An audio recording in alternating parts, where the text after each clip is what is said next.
Today we are studying directive principles of state policy, an essential part of the Constitution of India. नमस्कार। आज हम संविधान के एक बहुत ही दिलचस्प हिस्से पर बात करने वाले हैं। एक ऐसा हिस्सा जो सरकार के लिए आप कह सकते हैं एक टू डू लिस्ट की तरह है। मतलब एक लिस्ट जिसमें लिखा है कि एक बढ़िया देश बनाने के लिए सरकार को क्या-क्या करना चाहिए। और इसी लिस्ट को हम कहते हैं राज्य के नीति निर्देशक तत्व या शॉर्ट में डीपीएसपी। तो चलिए आज सरकार की इसी जरूरी लिस्ट को खोलकर देखते हैं कि इसमें क्या-क्या लिखा है। अब ये सवाल बहुत जरूरी है। सोचिए जरा, संविधान के पार्ट 3 ने तो हम लोगों को यानी देश के नागरिकों को मौलिक अधिकार दे दिए, पावर्स दे दी। लेकिन फिर संविधान बनाने वालों ने सोचा होगा कि अरे भाई, सिर्फ नागरिकों को अधिकार देने से ही देश थोड़ी चलेगा। सरकार की भी तो कोई ड्यूटी होनी चाहिए, कोई जिम्मेदारी होनी चाहिए। आखिर सरकार को करना क्या है, ये भी तो कहीं लिखा होना चाहिए, है ना? और बस इसी सवाल का जवाब हमें मिलता है संविधान के भाग 4 में। ये भाग सरकार के लिए एक मॉरल कंपास की तरह है जो उसे सही दिशा दिखाता है। ये वो बड़े बड़े आदर्श हैं जिन्हें कोई भी कानून बनाते समय या कोई भी पॉलिसी लागू करते समय सरकार को हमेशा अपने सामने रखना चाहिए। कह सकते हैं कि ये हमारे देश के भविष्य का एक विजन डॉक्यूमेंट है कि हम आने वाले भारत को कैसा देखना चाहते हैं। तो डीएसपी की जो किताबी परिभाषा है वो यही है। देखिए, हमारे संविधान बनाने वालों का सपना था कि भारत सिर्फ पॉलिटिकली आजाद ना हो बल्कि यहाँ के लोगों को सोशल और इकोनॉमिक आजादी भी मिले। डीएसपी उसी सपने को पूरा करने का एक रोड मैप है। इसका असली मकसद है एक लोक कल्याणकारी राज्य, जिसे अंग्रेजी में कहते हैं वेलफेयर स्टेट बनाना। मतलब एक ऐसा राज्य जहां सरकार सिर्फ पुलिस और कोर्ट का काम ना दिखे बल्कि अपने हर नागरिक की पढ़ाई, सेहत और भलाई के लिए भी काम करे। अच्छा, अब ये जो अंतर है ना, इसको एकदम दिमाग में सेट कर लीजिए, क्योंकि यहाँ से एग्जाम में सवाल बनता ही बनता है। देखिए, मौलिक अधिकार जो हैं वो नेगेटिव हैं। नेगेटिव का मतलब ये नहीं कि वो बुरे हैं, नहीं। नेगेटिव का मतलब है कि वो सरकार को कुछ करने से रोकते हैं, उस पर एक लगाम लगाते हैं। जैसे सरकार भेदभाव नहीं करेगी, वहीं दूसरी तरफ निर्देशक तत्व पॉजिटिव हैं। ये सरकार को कुछ अच्छा करने की सलाह देते हैं, उसे बताते हैं कि आपको ये करना चाहिए। जैसे सरकार पंचायतों का गठन करेगी। और सबसे बड़ा फर्क वो है कानूनी ताकत का। अगर किसी का मौलिक अधिकार छीना जाए तो वो सीधा सुप्रीम कोर्ट जा सकता है, लेकिन डीएसपी को लागू करवाने के लिए आप कोर्ट नहीं जा सकते। बस इसीलिए कहते हैं कि मौलिक अधिकार पॉलिटिकल डेमोक्रेसी की गारंटी है और डीएसपी सोशल और इकोनॉमिक डेमोक्रेसी का सपना है। अब ये जो कोर्ट न जा पाने वाली बात है, इसको संविधान सभा के एक सदस्य थे केटी शाह, उन्होंने बड़े ही मजेदार तरीके से समझाया था। उन्होंने कहा कि भाई, डीएसपी तो एक ऐसा चेक है जो बैंक अपनी मर्जी से जब उसके पास पैसा होगा, जब उसकी सुविधा होगी तभी कैश करेगा। मतलब साफ है, सरकार की नीयत तो है कि ये सारे काम करने हैं, लेकिन वो ये चेक तभी कैश करेगी जब देश के पास उतने संसाधन और सही माहौल होगा। ये वाला कोटेशन एग्जाम में बहुत बार पूछा गया है, इसको याद रखिएगा। तो अब सवाल उठता है कि आखिर सरकार की इस टू डू लिस्ट में लिखा क्या क्या है। देखिए, डीपीएसपी तो बहुत सारे हैं, तो उन्हें आसानी से समझने के लिए विद्वानों ने उन्हें 3 बड़ी कैटेगरीज में बांट दिया है। चलिए देखते हैं कि ये 3 विचारधाराएं कौन कौन सी हैं। तो ये हैं वो 3 श्रेणियां, गांधीवादी, समाजवादी और उदार बौद्धिक। एक बात ध्यान रखिएगा, संविधान में ऐसा कोई बंटवारा नहीं लिखा है, ये तो हमने अपनी सुविधा के लिए किया है।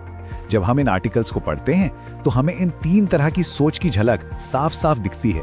और हाँ, कुछ अनुच्छेद जैसे 47 और 48 आपको एक से ज्यादा कैटेगरी में भी दिख सकते हैं, क्योंकि उनकी भावना दोनों से मेल खाती है।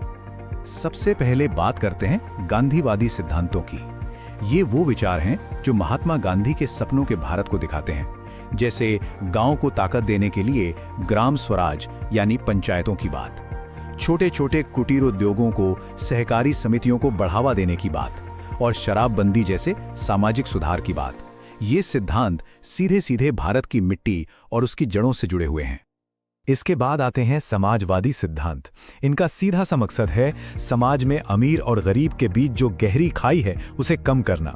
ये सिद्धांत कहते हैं कि देश की दौलत कुछ ही लोगों के हाथों में न सिमट जाए, हर गरीब को न्याय मिल सके, उसे मुफ्त में कानूनी मदद मिले, हर मजदूर को कम से कम इतनी मजदूरी तो मिले कि वो और उसका परिवार इज्जत से जी सके।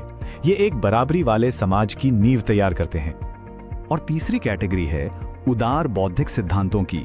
ये मॉडर्न, लॉजिकल और लिबरल सोच पर आधारित हैं। जैसे देश के सभी नागरिकों के लिए, चाहे वो किसी भी धर्म के हों, शादी, तलाक जैसे पर्सनल मामलों में एक जैसा कानून हो, जिसे हम यूनिफॉर्म सिविल कोड कहते हैं। न्यायपालिका यानी जुडिशरी को सरकार यानी एग्जीक्यूटिव से अलग रखना, ताकि वो बिना किसी दबाव के फैसले दे सके। पूरी दुनिया में शांति बनाए रखना और अपने पर्यावरण की रक्षा करना। ये सिद्धांत भारत को एक आधुनिक और प्रगतिशील देश बनाने का रास्ता दिखाते हैं। अब आते हैं कहानी के सबसे दिलचस्प हिस्से पर। एक तरफ थे मौलिक अधिकार, जिनको लागू करवाने के लिए कोर्ट था। दूसरी तरफ थे डीएसपी, जो सरकार की इच्छा और संसाधनों पर निर्भर थे। बस यहीं से शुरू हुई एक संवैधानिक खींचतान। सवाल ये खड़ा हो गया कि अगर सरकार किसी डीएसपी को लागू करने के लिए कोई ऐसा कानून बना दे जिससे किसी के मौलिक अधिकार का हनन होता हो, तो फिर क्या होगा? कौन ऊपर रहेगा, मौलिक अधिकार या निर्देशक तत्व? देखिए, इस टकराव का हल निकालने में कई दशक लग गए। शुरू में तो सुप्रीम कोर्ट ने साफ साफ कहा कि भाई मौलिक अधिकार ही सबसे ऊपर हैं, डीएसपी उनके नीचे हैं। लेकिन संसद को जमींदारी खत्म करने और समाज में बराबरी लाने जैसे काम करने थे, जिसके लिए डीएसपी को लागू करना जरूरी था। ये लड़ाई सालों साल चलती रही और फिर आया 1980 का वो ऐतिहासिक केस, मिनर्वा मिल्स केस, जिसने इस झगड़े को हमेशा के लिए खत्म कर दिया। और आखिरी फैसला ये आया कि इन दोनों में से कोई भी एक दूसरे से बड़ा या छोटा नहीं है। सुप्रीम कोर्ट ने कहा कि भारतीय संविधान की पूरी इमारत ही इन दोनों के बैलेंस पर टिकी है। उन्होंने एक बहुत खूबसूरत बात कही कि मौलिक अधिकार और निर्देशक तत्व एक ही रथ के दो पहिए हैं। अगर एक भी पहिया निकाल दिया तो लोकतंत्र का ये रथ आगे नहीं बढ़ पाएगा। दोनों एक दूसरे के पूरक हैं, कॉम्प्लीमेंट्री हैं, दुश्मन नहीं। तो इस पूरी कहानी से हमें क्या समझ आया? इसका सार यह है कि निर्देशक तत्व यानी डीएसपी हमारे देश के लिए एक मंजिल है, एक लक्ष्य है, और मौलिक अधिकार उस मंजिल तक पहुंचने का सही और न्यायपूर्ण रास्ता है, साधन है। सरकार को मंजिल तक तो पहुंचना है, लेकिन वो उस रास्ते को तोड़-फोड़ कर, लोगों के अधिकारों को कुचलकर आगे नहीं बढ़ सकती। इन दोनों का संतुलन ही भारतीय लोकतंत्र की असली खूबसूरती और ताकत है। और जाते जाते एक सवाल आपके लिए, जो आज भी उतना ही जरूरी है। जब अनुच्छेद 44 यानी यूनिफॉर्म सिविल कोड जैसे निर्देशक तत्वों को लागू करने की बात आती है, तो सरकार के सामने सबसे बड़ी चुनौती क्या होती है? वो कैसे देश के लिए एक लक्ष्य को भी हासिल करे और साथ ही साथ हर एक नागरिक की व्यक्तिगत आज़ादी और उसकी धार्मिक मान्यताओं का सम्मान भी करे। इसी संतुलन को साधना ही भारतीय लोकतंत्र की असली परीक्षा है। इस पर सोचिएगा जरूर।